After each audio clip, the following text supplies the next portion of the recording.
Hi friends, I'm Abby and welcome back to my channel. Today I'm going to be talking through all of the books that I read in the month of May.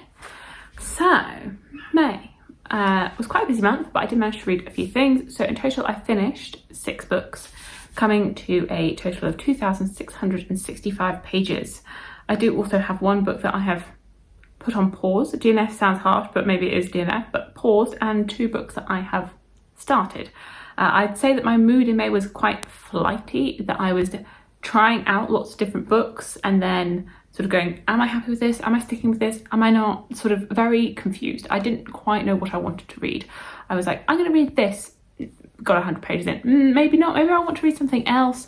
So I wasn't as good at sticking and being loyal to a book, which is why I've got these halves and this pause. Not sure quite why my mood was doing that, but my mood was obviously not quite happy with what I was picking up. So of the books that I did manage to read, I read 2 of them I would class as romance, 1 as fantasy and 3 as fantasy romance. All of the books were adult, and then my ratings were good for the ones that I managed to finish. So I have 2 4.25 stars, 3 4 stars and 1 sort of 2.5 stars. So majority of them around the 4-star mark. And I feel with these like 4.25, I feel as though they could sort of sway, like they could change a little bit or fluctuate depending on how the books stick with me and how much I think about them over the next few months. Like I feel as though for some of them potentially they will stick and the ratings could go up depending on how I feel about them as time goes on, or they could go down if I forget them really quickly. So I sort of feel as though there's sort of some movement within those 4 stars, 4.25s. And then for my series, I didn't do so well here, but I did continue in 2 series. I started 2 series, which puts my on the go at 31. I have still yet to finish a series. One day it will happen, one day it will happen, but for right now I am still continuing in the series, which I know it seems a bit ridiculous because I just keep putting the same sequels on my TBRs and it looks like I'm failing my TBRs, but actually I completed my May TBR Start Hop. So in May, I can link the video, I did a punishment round for May TBR Start Hop with an extra black hole, and I successfully managed to read every book on that TBR. Granted, it wasn't a very big TBR, but I did manage to do it. So although I haven't stuck to my TBR of reading my sequels, I did manage to read that list. So I will go through my thoughts on them as we get into this wrap up. So maybe I will start with those and then talk about some of the other bits and pieces that I managed to read in the month, interspersing life as well, because I feel like I had quite a few exciting things go on in my life this month. So lots of little bits and pieces that were interspersed throughout the month, keeping me busy. So looking at my May TBR Start Hop, one of the books that I had to read was Hyped. And for that I picked Happy Place by Emily Henry. I found this beautiful sprayed edged edition in Waterstones and I had to come home with me. Originally I was like, I don't want to buy the hardback because it's not going to match my paperbacks, but then I saw this and I was like, okay, you can come home with me. Like, this just sold it. So this is Emily Henry's 4th romance book that she has come out with. I binged this whole thing in pretty much a day, so very, very enjoyable time. I'm following 2 main characters, Harriet and Wynne, that have broken up a few months ago, but they haven't told their friends, and then they come back together on a group holiday. They're not expecting each other to be there. They are pretending to still be together to maintain the balance within their friendships, and so that the other friends do not realise that there is a divide between them.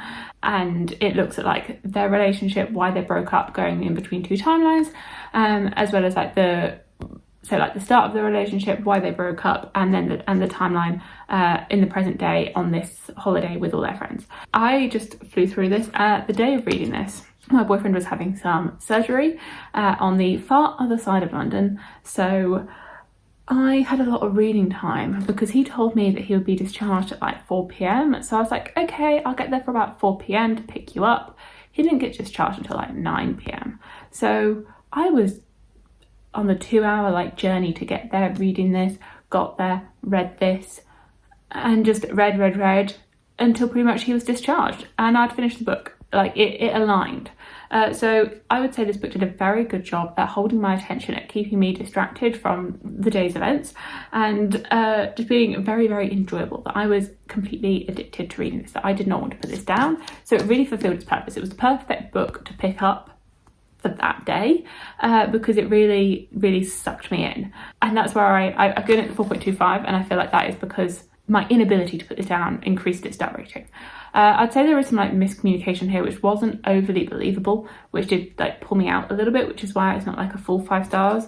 I don't think so. It's not my like all-time favorite Emily Henry, but I did find this very enjoyable and would recommend it if you enjoy Emily Henry's books and if you enjoy sort of contemporary romances. I also had to read a classic. So I read one of Jane Austen's short stories. I don't really have much to say on this. I haven't actually really counted this as a book because I think I just read like 8 pages. So I read the first one in here, which was Frederick and Elfrida, which is literally like 5 pages. So not very long at all. I realised like at the very end of the month that I hadn't done my classic challenge, and I was like, well, right, which one's the shortest one? Oh, the first one's quite short, let's just go for that one. And so I don't feel like I've got loads of commentary on this. It was fun. I think I did look it up, and this is something that she wrote as a child just to entertain her family, and I think it read as such that it doesn't have like the normal Jane Austen flair, but it was fun. It was quite ironic and a little bit bizarre. That was read. I also had on my TBR a book that starts with an S, so for that I had Sistersong, and this is one that I put down and didn't get back to. So I got 106 pages in, and I don't think this was doing anything wrong, and I enjoyed this 100 pages that I read, but I just didn't have the desire for the whole rest of the month to pick this back up again. I think for me, I think this would probably get a 3-star, and so I haven't had the desire to pick it back up because I'm like, well, it's probably just going to be a 3-star. I might as well invest my energy in something that's going to be more than that. But then again, I don't think this has done anything wrong. Like, it was fine. It was doing everything fine. Like, I was enjoying the writing style, I was enjoying the characters. It was just fine. So I don't know if after the 106 page point it like gets super gripping. I just haven't had the desire to pick it back up, and so it feels really harsh to DNF this because it hasn't done anything wrong, but then I haven't had any desire to read it. In this, we're following 3 siblings in historic England. I don't even know what year this would be in. So it's based on an old British folk ballad, and I think I enjoyed that, like that vibe, that feel. Sort of reminded me of The Bear and the Nightingale in a way, because it's looking at religion and the impact of religion on like historic practices, and how that the people in this town previously believed in sort of different magics or pagan customs, and that they've got this priest that's come along and is trying to indoctrinate them into the church and Catholicism. And so I do enjoy exploring those themes of religion, and I did enjoy our characters as well. I just, for whatever reason, it didn't quite click for me, that I don't think I'm going to pick it back up, but it does feel harsh to call it a DNF. But this was my book that started with an S, so maybe one day I'll pick it back up. Maybe I was just not in the mood for it, I don't know. But if any of that sounds interesting to you, then I would recommend it. Then I had a book that was part of a past or present book club, and for that I put in The Blade Itself, and I'm proud to say that I did read this finally. It's just been on many TBRs, many of them, since some point last year. Probably like a year ago I started putting this on TBRs, and finally I have read it. Did. I know it was in my like 10 books to read in 2022 and I never got around to it, but finally I did, and I did really enjoy it. So I don't feel like I'll go too much into the like plot of this, because I feel as though most people know what this is about, but you have the 3 main characters, Logan Ninefingers, Giselle and Glockta. I do have a real short thing that I did when I first started this, because I was convinced that Giselle was going to be female, because I thought it was Giselle, like fairy tale princess Giselle, like that sort of name, but no, Giselle is male.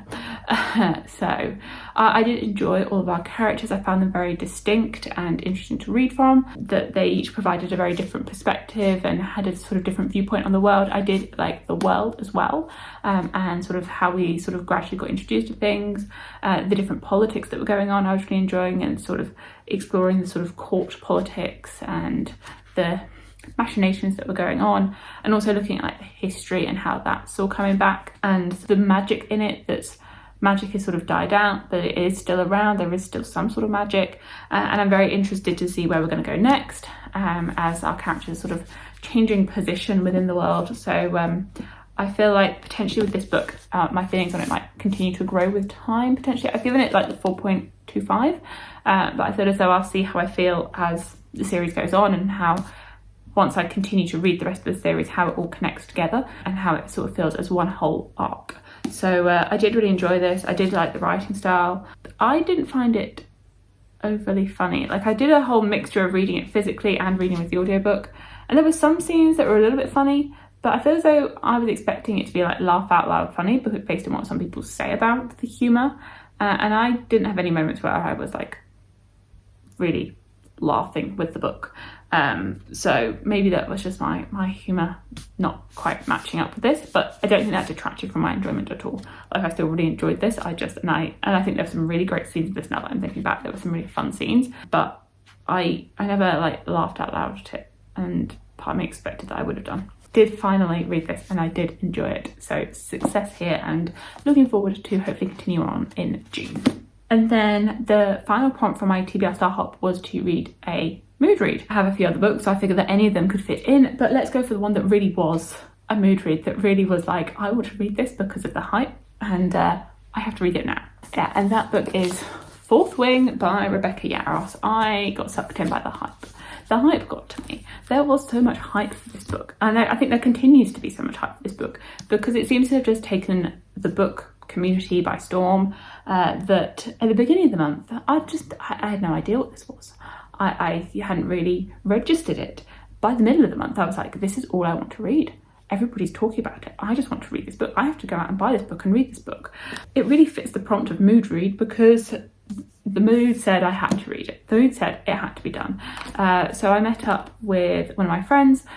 We went to Kew Gardens, which is a really, really nice spot in London, like out towards Richmond. If you've been watching Queen Charlotte, I think there's scenes at Kew there as well. The historical Queen Charlotte was based there, because when I was there, I was also like watching Queen Charlotte, so that sort of all linked together. And I met up with her, and then I was like, I still really want to read this. I could order it online, and I was like, actually, you could walk to Richmond and go to the Waterstones there and pick up a copy from the bookshop, and then you can go home and read it straight away. So that's what I did. I went to the bookshop after meeting up with her and got the book and started reading the book, and read the book over the next few days. If you are unaware, this is a fantasy romance following a main character that enters a dragon riding academy, where it's very brutal, that you can easily die in this academy, as people are trained to ride a dragon and sort of bond with a dragon. And it's brutal in terms of that there are not enough dragons to the amount of people going in, so there is